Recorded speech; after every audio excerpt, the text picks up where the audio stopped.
ఏటీఎంలు target చేసి వినియోగదారుల నుంచి ఏటీఎం కార్డ్స్ దొంగిలిస్తున్న ఇద్దరు అంతర్జిల్లా దొంగలను అమలాపురం పోలీసులు అరెస్ట్ చేశారు. నిందితుల నుంచి 5 లక్షల రూపాయలు, 24 ఏటీఎం కార్డ్స్ స్వాధీనం చేసుకున్నట్టుగా డీఎస్పీ ప్రసాద్ చెప్పారు. ఏటీఎం నుంచి నగదు తీసుకునేందుకు వచ్చే వారి నుంచి ఏటీఎం కార్డ్స్ దొంగిలిస్తున్నారని డీఎస్పీ తెలిపారు.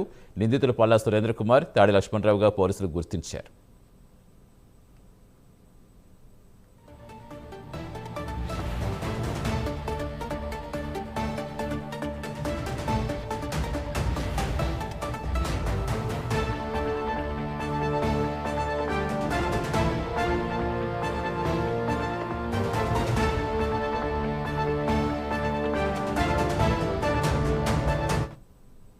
సెంటర్స్లో ఏటీఎంలలో అమాయకులైనటువంటి వ్యక్తుల దగ్గర వారిని మోసం చేసి ఏటీఎం కార్డు వాళ్ళకి పెట్టడం సహాయం అడిగినప్పుడు వారిని ఆ ఏటీఎం కార్డుతో మోసం చేసి ఆ ఏటీఎం కార్డు పనిచేయనట్టు, వాళ్ళ పిన్ను తప్పైనట్టు వాళ్ళకి చెప్తే వాళ్ళు డౌట్తో వెళ్ళిపోతారు.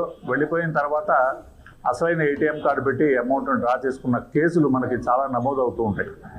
అలా మనకి కూడా మనకి అమలాపురంలో కూడా మనకు ఒక 7 కేసులు మనకి గతంలో నమోదై ఉన్నాయి. ఈ 7 కేసులు అమలాపురంలో నమోదైనటువంటి 7 కేసులు, అలాగే కుమ్మడివరం ఒకటి సమాచారాన్ని ఎంతో సేకరించి ముద్దాయిని కోసం అనేక సార్లు వాళ్ళు తిరగడం జరిగింది.